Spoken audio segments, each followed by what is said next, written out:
নমস্কার, আমার গল্প পাঠ আসরে স্বাগত।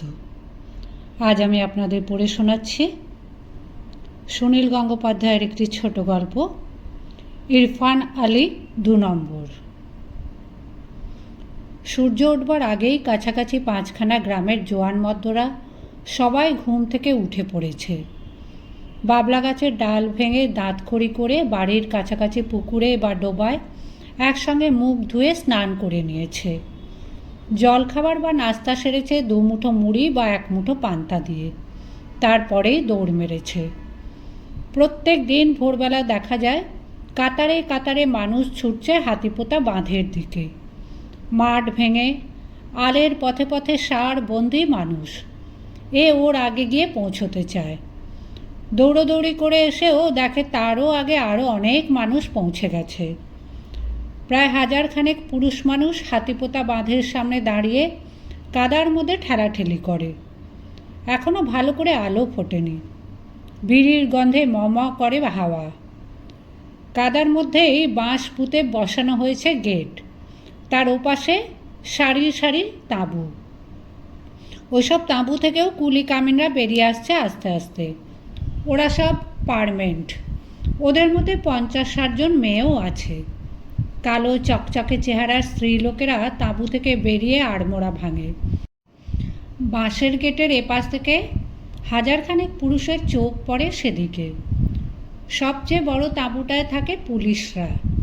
একবার হঠাৎ লাঠালাঠি শুরু হওয়ার পর সেই পুলিশ এসেছিল, আর যায়নি। বাঁধ কাটার কাজ শুরু হয়েছে ৩ সপ্তাহ ধরে। সরকারি ঠিকাদার নিজস্ব কুলি কামিন আর যন্ত্রপাতি এনে তাঁবু ফেলেছিল। কাজ শেষ হতে অন্তত ৬ মাসের ধাক্কা। তাই সব কিছুরই পাকাপাকি বন্দোবস্ত। সপ্তাহখানেক বাদেই এমএলএ ছোটফণি বাবু একদল লোক সঙ্গে করে নিয়ে এসে কাজ আটকে দিলেন। গ্রামের মানুষের মধ্যে এখন আকালের হাহাকার। মাটি কাটার কাজ স্থানীয় লোকদের দিতে হবে, বাইরে থেকে কোনো লোক আনা চলবে না। শুরু হলো দাঙ্গা হাঙ্গামা আর থানা পুলিশ। তারপর এক মন্ত্রী এসে মিটমাট করে দিলেন। ঠিকাদারের নিজস্ব লোক থাকবে অর্ধেক, আর বাকি অর্ধেক নেওয়া হবে স্থানীয় লোকদের মধ্য থেকে জনমজুর হিসেবে। প্রত্যেক দিন ১০০ লোককে নেওয়া হবে। হিসেব বড় জটিল। ১০০০ খানেক লোকের মধ্যে ১০০ লোক বেছে নেওয়া, অথচ সবাইকে সুযোগ দেওয়া দরকার। তাই মস্ত বড় একটা খাতায় সবার নাম লেখা আছে। ঘুরিয়ে ফিরিয়ে নাম ডাকা হয়। গায়ের লোকেরা কিছুই বুঝে উঠতে পারে না কোন দিনকার ডাক পড়বে। তাই আশায় আশায় প্রত্যেক দিনই আসে সবাই। ৩.৫ টাকা রোজ, আর দুপুরে ৫খানা করে রুটি ও ১ টুকরো গুড়। টাকার হিসেব পড়ে। দুপুরে ওই রুটি গুড়ের লোভেই জিভ শকশক করে ওঠে। হঠাৎ একটা শোরগোল পড়ে গেল। এসে গেছে আজকের দিনটির ভাগ্য বিচারক। মস্ত বড় খাতাটা হাতে নিয়ে ঘোষবাবু আসছে। ঘোষবাবুর চোখ দুটো ঘুমে এখনও ঢুলু ঢুলু। প্যান্টালুন পরা থাকলেও খালি গা। বুকে ঘন রোমের বন জঙ্গল। গত বছরেও ঘোষবাবু এইসব গেঁয়ো লোকগুলোর সঙ্গে তুই তাকারি করে কথা বলতেন। হারামজাদা, শুয়োরের বাচ্চা, ছিল তার জিভে জল। বহুকাল ধরে এসব কাজ করেছেন। তিনি জানেন গালাগালি দিয়ে কথা না বলে এই লোকগুলো কিছু বোঝে না। কিন্তু এখন দিনকাল পাল্টে গেছে। ঘোষবাবু মস্ত বড় একটা হাই তুললেন। তারপর হঠাৎ ব্যঙ্গের সুরে বললেন, ভাই সাব, কেউ কোনো গলমাল করবে না। আমি নাম ডাকলে একে একে ঢুকবে। পরপর ২ দিন কেউ কাজ পাবে না, এটা মনে রেখো। কলগুঞ্জন এক মুহূর্তের জন্য থেমে আবার শুরু হয়। ঘোষবাবুকে ক্রমশ গলা চড়াতে হয়। রাঘবগঞ্জের কালু শেখ, হারান মণ্ডল, দিগম্বর দাঁ, যতীন সাঁপুই, আশাভান চৌধুরী, আসলাম মোল্লা, এবার পোড়া বিশলাইপুর, কার্তিক হাজরা, রসুল মোল্লা। ক্রমে ক্রমে ৫খানা গায়ের নাম ডাকা শেষ হয়। তারপর ঘোষবাবু যেই ধপাস করে খাতাখানা বন্ধ করেন, অমনি বাকি লোকগুলোর বুকের মধ্যে ধরাস করে ওঠে। আজ আর হলো না।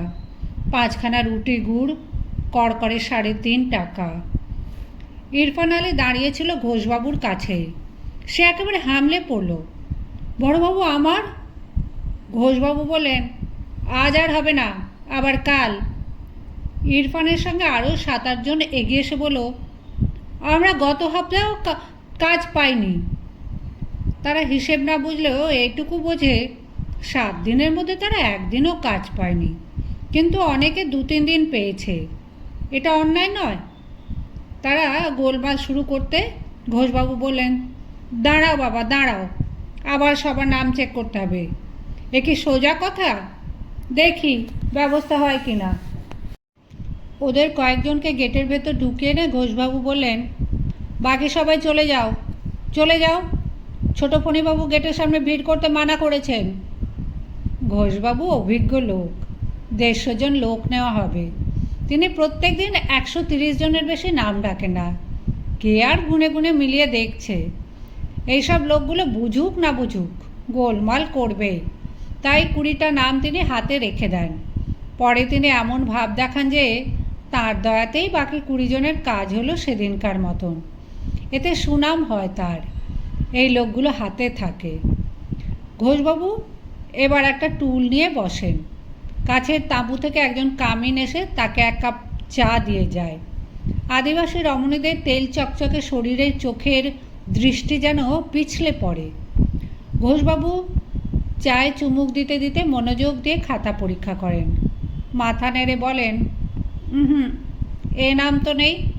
আপিস থেকে যদি ভুল করে তা আমি কি করব বল? তবু একে একে তিনি কয়েকজনের ব্যবস্থা করে দেন। তারা কৃতজ্ঞতা একেবারে মাটিতে মিশে যায়। সকলেরই হয়, শুধু ইরফান আলীর হয় না। ঘোষবাবু তাকে খেঁকিয়ে বলেন, তোমার আবার কি চাই? এই তো একজন ইরফান আলী, তার কাজ হয়ে গেছে, তুমি আবার কে? ইরফান হাউমাউ করে বলে, বড়বাবু সে তো হলো গিয়ে ইরফান আলী 1 নম্বর, আমি 2 নম্বর। 1 নম্বর 2 নম্বর আবার কি? তখন আর 5 জন সাক্ষী দিল। এক গাঁয়ে 2 জন ইরফান আলী আছে বলে ওদের 1 নম্বর 2 নম্বর বলে লোকে ডাকে। দ্বিতীয় ইরফান আলীর নামই অনেকে বলে না, শুধু বলে 2 নম্বর। ঘোষবাবু 2 নম্বর ইরফান আলীর আপাদমস্তক দেখলেন। রোগা ডিগডিগে চেহারা, থুতনিতে রুখু দাড়ি, চোখে সব সময় একটা ভীতু ভীতু ভাব। কোনো রকমে বেঁচে থাকা একজন মানুষ। ঘোষবাবুর কড়া দৃষ্টির সামনে সে প্রায় কুঁকড়ে গিয়ে হাত কচলাচ্ছে। ঘোষবাবুর একটি কথার উপর নির্ভর করছে তার পরিবারের 5 জন লোকের জন্য 2 মুঠো ভাত, তার নিজের জন্য 5খানা রুটি। ঘোষবাবুর সেই চেয়ে থাকা যেন অনন্ত সময়ের জন্য। একটা কিছু মীমাংসা হবার আগেই ইরফান আলী 2 নম্বর অতি ব্যস্ত হয়ে কৃতজ্ঞতা জানাবার জন্য ঘোষবাবুর পায়ে হাত দিতে গিয়ে চার কাপটাই উল্টে দিল।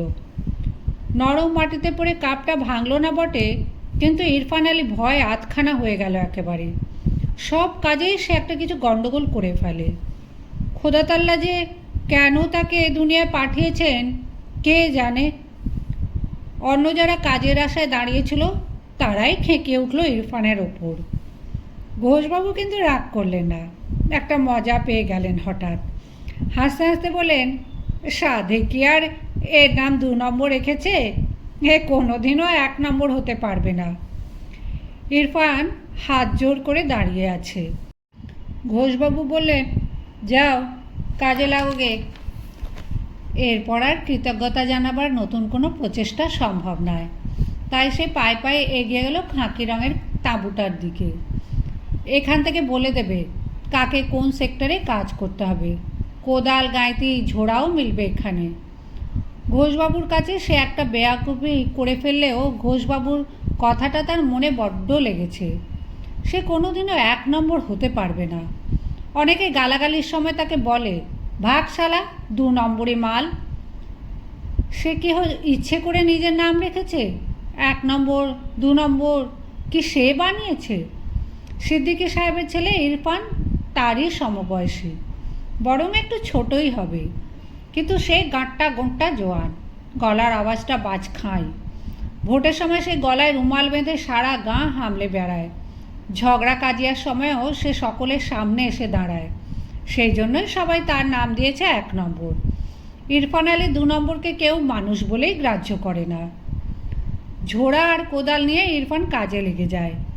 মাটি এখানে নরম, কোদালের কোপ বসলেই চাঙড় উঠে আসে। এককালে নাকি এখানে নদী ছিল একটা, কবে সেটা শুকিয়ে বুকে গেছে। এখন এটাকে খাল কেটে জুড়ে দিতে হবে কংসাবতীর সঙ্গে, তাহলে সারা বছর জল আসবে। চাষি তার জমিতে জল পাবে, হা পিত্তেশ করে আকাশের দিকে চেয়ে থাকতে হবে না। ইরফান নিজেও ভাগ চাষ করে, কিন্তু বছরে 5 মাস দেশে কাজ থাকে না, জলের অভাবের অবিশ্বাস্য হয় না এদিকে। সেই 5 মাস ইরফান এদিক ওদিক জন্মজুরির খোঁজে ঘুরে বেড়ায়। কিছু জুটলো তো খাবার জুটলো, না জুটলে হরি মটর। গত 5 দিন একবেলার বেশি খাওয়া জোটেনি। হাত পায়ে জোর নেই, একটুতেই শির দাঁড়ায় ব্যথা ওঠে। নিচু হয়ে মাটিতে কোপাতে কোপাতে একসময় মনে হয় আর কোনো দিনও সে সোজা হয়ে দাঁড়াতে পারবে না। মাটি কেটে কেটে এক জায়গায় জড়ো করার পর ঝুড়ি ভর্তি করে নিয়ে আবার আর এক জায়গায় ফেলতে হচ্ছে। মাটি জমে জমে হয়ে উঠেছে পাহাড়ের মতন। সেইটুকু উঁচুতে উঠতেই ইরফানের হাঁপ ধরে। আদিবাসী মেয়েগুলো কিন্তু ঝুড়ি মাথায় নিয়ে তরতর করে উঠে যায়। পাহাড় দেশের মেয়ে তো। ইরফান সেই দিকে এক দৃষ্টে মুগ্ধভাবে চেয়ে থাকে। একবার সে মাথা তুলে আকাশের দিকে তাকায়। সূর্য কত দূর এগোলো।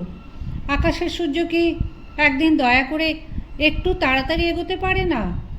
সূর্য মাঝ গগনে এলে তবেই দুপুরের ভোঁ পড়বে, তখন রুটি বিলি হবে। খাবারের চিন্তাতেই ইরফানের জিভে জল আসে। কতদিন যে সে পরিপাটি করে পেট ভরে খায়নি। একটুখানি কাজ থামিয়ে সে কোমরের গেঁটটা সামলে নিল। পানির তেষ্টা লেগেছে খুব, কিন্তু পানি খেতে হলে অনেকটা দূর যেতে হবে, সেই খাকি রঙের তাঁবুর কাছে। তার চেয়ে একটা বিড়ি খেয়ে নিলে হতো না? ইরফানের ট্যাঁকে গুটি কয়েক বিড়ি আছে, কিন্তু ম্যাচিস কেনার বিলাসিতা সে করতে পারে না। সনাতন সাপুয়ের কাছে ম্যাচিস পাওয়া যেতে পারে, সেই দিকে সে সবেমাত্র পা বাড়িয়েছে। এই সময় পেছনে একজন কেউ হুঙ্কার দিয়ে উঠল। ইরফান আলী 2 নম্বর ঘাড় ফিরে দেখল ইরফান আলী 1 নম্বর এসে তার পেছনে দাঁড়িয়েছে। ইরফান আলী 1 নম্বরের হাতে কোদাল নেই, তার বদলে একটা ছোট লাঠি। অন্যদের মতন তার খালি গা নয়, সে একটা খাকি জামা পেয়েছে। ইরফান আলী 1 নম্বর বাবুদের গা শোঁকাশোঁকি করে বাবুদের পেয়ারের লোক, তাই সে কুলির সর্দার হয়েছে। আর হবি তো এই লটেরই সর্দার। তার চালচলনই এখন অন্যরকম। সে কড়া গলায় জিজ্ঞেস করল, কিরে, কাজ পেলে চললি কোথায়? ইরফান আলীর 2 নম্বর ওকে দেখে ভয় পায়। অনেকেই ভয় পায় 1 নম্বর ইরফান আলীকে। 2 নম্বর ওকে একটু খাতির করার জন্য বলে, একটা বিড়ি খেতে যাচ্ছিলাম, নেবে নাকি একটা বিড়ি? ইরফান আলী 1 নম্বর আজকাল বিড়ির বদলে সিগারেট খায়। সে একটু অবজ্ঞার সঙ্গে বলল, কাজের সময় বিড়ি খেলে দম ফেটে যায়। এসব কথা সে নিশ্চয়ই বাবুদের কাছ থেকে শিখেছে। শুনলেই মনে হয় মুখস্থ কথা। কাজের সময় বিড়ি খাবে না তো ঘুমিয়ে ঘুমিয়ে বিড়ি খাবে মানুষে? 1 গ্রামের ছেলে হলেও 1 নম্বর ইরফান আলী 2 নম্বরকে মোটেই পাত্তা দিতে চায় না। সে মুরব্বই চালে বলে, হাত চালাও, সব হাত চালাও। 2 নম্বর বলল, ও ইরফান ভাই, দুপুরের ভোঁ বাজতে আর কতক্ষণ দেরি? 1 নম্বর বলে, এর মধ্যেই সে হিসেব? কাজ করতে এসেছ না শুধু খানা খেতে এসেছো? কর্মের এমনি এমনি পয়সা দেবে? ইরফান আলী 2 নম্বরের মাথাটা নিচু হয়ে যায়। দুপুরের ভোঁয়ের কথাটা তার মুখ ফসকে বেরিয়ে গেছে। ওটা না বললেই হতো, কিন্তু 1 নম্বর এমনভাবে কথা বলল যেন ওর বাপের খাবার কেউ খেতে এসেছে। ইরফান আলী 1 নম্বর তার হাতের লাঠিটা দোলাতে দোলাতে এগিয়ে যায়। দাঁতের ফাঁক দিয়ে চিক চিক করে মাটিতে থুতু ফেলে। এই কায়দাটা যেন সে নতুন শিখেছে। 2 নম্বর ইরফান আলী সেই দিকে তাকিয়ে থাকে কিছুক্ষণ, আপন মনেই একটা গালাগালি দেয়, তারপর আবার মাটি কোপাতে শুরু করে। সূর্য আজ অত্যন্ত অকরুণ, অসহ্য উত্তাপে মানুষের রক্ত পর্যন্ত শুষে নিচ্ছে। আচ্ছা, একটু মেঘলা ছায়া ছায়া হলে বিশ্ব সংসারে কার কি ক্ষতি হতো। বেলাও যেন এক জায়গায় থেমে আছে, কখন যে দুপুর হবে তা ঠিক নেই। 2 নম্বর ইরফান আলী এক মনে মাটি কোপাতে কোপাতে ভাবে, কতদিন এই খাল কাটা হবে, কংসাবতী নদীতে বাঁধ দেওয়া হবে, তারপর গভর্নমেন্টের লোক ইচ্ছে মতন জল ছাড়বে, তখন আর চাষিদের দুঃখ থাকবে না। ততদিন কি সে আর বাঁচবে?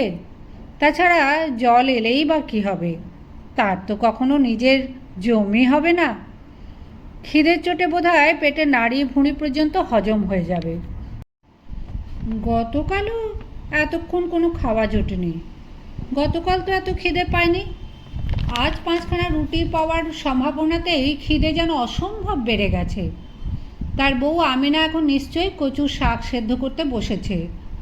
বন জঙ্গল পুকুর থেকে কচু আর কলমি শাক তুলে আনে, সেদ্ধ করে খেলে পেটের জ্বালা অনেকটা মেটে। সন্ধ্যের আগেই সে আজ মজুরির টাকা দিয়ে চাল কিনে নিয়ে যাবে। একশের দেশে যা জোটে, ভাত না খেলে কি আর মহাপ্রাণী সুস্থ হয়? ভাত এমন চিজ, খোদার সঙ্গে 19-20। পাশ থেকে ভক্তিপদ সরকার বলল, ও ইরফান, কাঁদতেছিস কেন? ইরফান তাড়াতাড়ি চোখ মুছে বলল, কই কাঁদবো কেন? ভক্তি সরকার বলল, দেখলাম যে চোখ থেকে টপ টপ করে জল পড়ছে। আপনা আপনি পানি পড়ে গো দাদা। আরে 2 নম্বর, পেটে গিঁট বাঁধ, চোখের জল বন্ধ হয়ে যাবে। ভক্তিপদকে সব সময় বেশ উৎফুল্ল দেখায়, ঝপাং ঝপাং করে কোদালের কোপ মারে আর স্ত্রীলোক সংক্রান্ত উপমা দেয় মাটির সঙ্গে। ইরফান ভাবে, ভক্তিপদরও তো তার মতন দিন আনি দিন খাই অবস্থা, তবু এমন হাসি খুশি থাকে কি করে? আবার রাত জেগে যাত্রা শুনতে যায়। কিন্তু ভক্তিপদ তো 1 নম্বর, ও তো 2 নম্বর নয়। একটু বাদেই 1 নম্বর ইরফান আলী সেখানে এসে দাঁড়ালো। বাঁ হাতের তালুর ওপর ডান হাতের লাঠিটা ঠুকতে ঠুকতে চোখ ঘোরাতে লাগলো এদিকে ওদিকে। একজন মজুরের মাথা থেকে মাটি ভর্তি ঝুড়িটা তুলে নিয়ে বলল, হ্যাঁ, এইটুকুও মাথায় রাখতে পারো না? এ কি মাথা না কুমড়োর ডগা? ল্যাক ব্যাক করছে যে হে। 2 নম্বর ইরফান আলী সেদিকে সরু চোখে তাকায়, তার রাগ হয়, কিন্তু প্রকাশ্যে কিছু বলার সাহস পায় না। ওই 1 নম্বরটার গায়ে মোষের মতো জোর, অথচ সে পেয়েছে গায়ে হাওয়া লাগিয়ে ফুরফুরিয়ে ঘুরে বেড়াবার কাজ। গভর্নমেন্টের পোষ্যপুত্র হয়ে সবার ওপর চোখ রাঙাচ্ছে, আর খেটে খেটে মরতে হচ্ছে তাদের। ওই কাজটা সে নিজে যদি পেত। হঠাৎ ইরফান আলী 2 নম্বরের মনে হয় তার জীবনে যা যা পাওয়ার কথা ছিল সবই ওই 1 নম্বরটা নিয়ে নিয়েছে। ওর তাগড়াই স্বাস্থ্য, ওর বিবির চনমনে, ও বাবুদের নেক নজরে পড়ে। জীবনে যা কিছু পাওয়ার আছে 1 নম্বরই আগে থেকে পেয়ে যাবে। 2 নম্বরের জন্য আর কিছু থাকবে না। ঘোষবাবু ঠিকই বলেছিলেন, এ কোনো দিনই 1 নম্বর হতে পারবে না। ভক্তিপদ হঠাৎ চেঁচিয়ে ওঠে, আরে আরে, এ লোকটার কি হলো রে? অনেকেই ফিরে তাকায়। ইরফান আলী 2 নম্বর মাটিতে মুখ থুবড়ে পড়ে গেছে, মুখ চোখ কাদায় মাখামাখি। রোদ্দুরে নিশ্চয়ই মাথা ঘুরে গেছে, এমন কিছু ব্যাপার নয়। সবাই মিলে ধরাধরি করে তাকে ওঠায়। সে যেন ঠিক পায়ে জোর পাচ্ছে না, নুয়ে নুয়ে পড়ছে। চোখ মুখে মাটি কাদা মেখে বিহ্বলভাবে তাকায় সবার মুখের দিকে। সবাই তাকে পরামর্শ দেয় একটু জিরিয়ে নিতে। 1 নম্বর ইরফান আলী এসে বলে, যাও ঘরে চলে যাও, আজ আর তোমার দ্বারা কাজ হবে না। 2 নম্বরের বাড়ির কাছেই থাকে বদন শেখ। সে বলল, একা যেতে পারবি না আমি নিয়ে যাব সঙ্গে? 2 নম্বরের মাথা চিরিক করে ওঠে। এখন সে বাড়ি যাবে কি? এখনও দুপুরের ঘন্টা বাজেনি। এখন বাড়ি গেলে সে 5খানা রুটি পাবে না, অর্ধেক দিনে রোজও পাবে না। সে হাউ হাউ করে বলে, না না, আমি বাড়ি যাব না, বাড়ি যাব না। বদন শেখ তার পিঠে হাত বুলিয়ে দিয়ে নরমভাবে বলে, ছাওয়াতে একটু বসে থাক দেখিনি, যদি একটু ভালো বুঝিস। 2 নম্বরের চোখে হঠাৎ আবার জল এসে যায়। সেই জল সামলাতে গিয়ে সে ভ্যাবাচাকা খেয়ে বলে, একটু ম্যাচিস দিতে পারো, একটা বিড়ি খেতাম। 1 নম্বর ইরফান আলী দরাজ গলায় হা হা করে হেসে ওঠে। সকলের দিকে তাকে বলে, কীরকম শেয়ানা, খালি কাজ ফাঁকি দেওয়ার মতলব, খাটতে খাটতে সবার দম ফেটে যাচ্ছে, আর ইনি এখন বিড়ি খাবার ছুতোয়। 2 নম্বর ইরফান আলী ঘোলাটে চোখে তাকায় 1 নম্বরের দিকে। তার চোখের সামনে সারা আকাশ ও পৃথিবী জুড়ে দাঁড়িয়ে আছে শুধু ওই 1 নম্বর। তার জীবনে যা কিছু পাওয়ার সব ওর কাছে চলে যাচ্ছে। হঠাৎ অন্ধ রাগে সে হাতের কোদালটা বসিয়ে দিল বলশালী লোকটির মাথায়। দেখা যাক এবার সে 1 নম্বর হতে পারে কিনা।